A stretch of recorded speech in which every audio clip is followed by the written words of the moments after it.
Good morning po sa inyong lahat. Pakibati ho ang mga katabi natin ng good morning. Kanina may na-good morning sa akin, pero kasunod ng good morning niya, sabi sa akin, kala ko po nalipat ka na. Hindi ho, ako po ay nag-join lang sa isang Marian pilgrimage, no? So, dinala ko naman ho ang ating mga panalangin, ang inyong mga intentions sa mga simbahang aming pinuntahan, mga simbahan ni Maria sa Europa. At ako'y nakakatuwa lang kung makabalik muli doon, no? At ang pagbabalik ko po ay Advent na. First Sunday of Advent. Napakalaga ho ng panahon na ito. In fact, kahapon, nakadalawang Advent recollection na ako ng umaga at gabi. At parehong simbahan, St. Anthony dyan sa Ligarda at St. Anthony sa may Parañaque. Sabi ko, bakit kayang laging St. Anthony? Although nakapag-misa rin kami sa Lisbon sa St. Anthony. Sabi ko, bakit dalawang St. Anthony? Ano bang nawawala sa akin? At parehong St. Anthony. Dahil pag sinabi natin St. Anthony, hindi lang siya nakilala sa galing ng kanyang pagpipreach.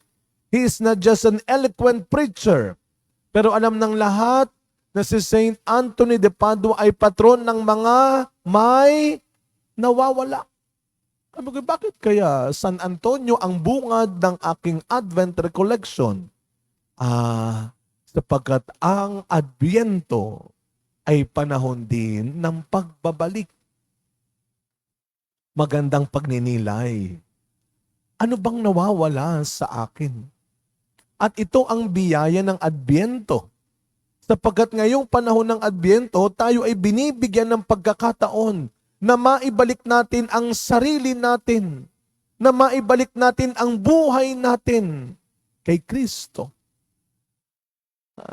Doon nga lang sa aking unang simbahang pinuntahan, meron na silang Christmas decor sa loob ng simbahan. Sabi ko, kapag ito nakita ng mga liturgies, malilintikan ito, no? Hindi pa Pasko, Adbyento pa lamang.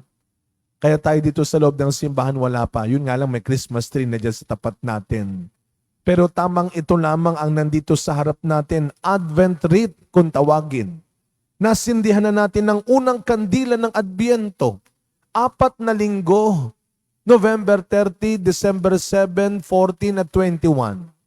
4 na linggo ng Adbyento ang sinisimbolo ng 4 na kandilang ito. At ang bawat kandila ay mayroong tema o biyaya. First Sunday is the gift of hope. Second Sunday is the gift of peace. Third Sunday is the gift of joy. And fourth Sunday is the gift of love. 4 na linggo. At makikita ho ninyo, ang hugis ay hindi triangle, hindi diamond, hindi star. Bilog. Eternity. Paglalakbay. Season. Time. Time is a gift of Advent. Panahon ng pagbabalik ng Panginoon. Panahon ng paghahanda, ng paghihintay at pag-asa. A time of preparing and anticipating.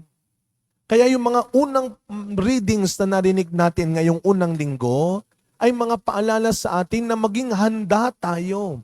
Ano dapat ang disposition natin ngayong Adbyento? Paghahanda. Be prepared. Be awake. Sapagkat ang Panginoon ay babalik, ay darating. Meron nga daw pong dalawang pagdating na sinasabing ating pinaghahandaan ngayong Adbyento. Ang unang pagdating ay yung tinatawag nating incarnation. The first coming of man, of the Son of Man. Kailan po natin sineselebrate ang first coming of the Son of Man? Kailan po? December 25. Yun yung Christmas Day. The first coming of the Son of Man or the Son of God. Isa-celebrate ho natin yun. Pero ang sinasabi ng mga turo sa atin, hindi lang tayo maghahanda dahil maglalagay ng kurtina, maglalagay ng decorations. Kaya nga after ng Advent Recollection natin sa December 10, meron din tayong kumpisalang bayan. Sapagkat yung paghahandang sinasabi ay hindi lang paghahandang pisikal. Bibili tayo ng mga bagong gamit. Mamimili tayo. Maghahanda ng Noche Buena sa halagang 500 pesos. Hindi lang yun ang sinasabing paghahanda. Ang paghahandang sinasabi ay yung paghahandang spiritual din. Sapagkat meron pang pangalawang pagdating tayong paghahandaan. Hindi lang yung unang pagdating na Christmas Day. Paghahandaan din natin ang kanyang muling pagbabalik. The second coming. Kailan po ang second coming? Sinong nakakaalam? Kailan po ang second coming? Subukan niyo pong sumagot, tatakbo ako talaga dito ng mabilis. Walang nakakaalam ng second coming. Dahil yung second coming ay yung tinatawag na nating the Judgment Day. At walang nakakaalam nun. Kaya huwag kayong nagpapapaniwala sa mga nagsasabing ito na, ngayon na. Walang nakakaalam. At yun din ang ating paghahandaan. Kaya mahalaga hindi lang umattend ka ng recollection. Mahalaga rin bago matapos ang taon, we go to confession. Dahil meron pang pangatlong pagdating. Kailan yung pangatlo? Ito yung araw-araw na pagdating ng Panginoon sa buhay natin. Ang Panginoon ay dumarating araw-araw sa mukha ng mga may sakit, sa mukha ng mga taong nangangailangan, sa mukha ng mga taong nangihingi, hindi lang ng pera mo, kundi ng respeto, ng pagkilala, ng pagmamahal mo, ng pangunawa mo. Kaya nga, as we continue this celebration, on the first Sunday of Advent, we prepare ourselves. We open ourselves. Na hindi lang tayo, Lord, prepare us.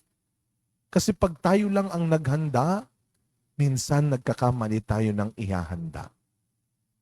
Walang masarap na handa kung walang mabuti tamang paghahanda.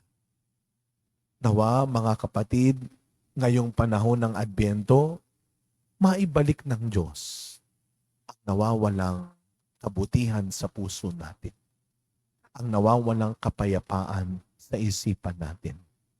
Ang nawawalang pagmamahalan, pagbibigayan, pagtutulungan sa pamilya natin, sa pamayanan natin, sa bansa natin. The gift of hope. We do not just prepare. We also anticipate that one day we will not just celebrate a beautiful Christmas day, but we will all receive a beautiful result on the judgment day. Amen.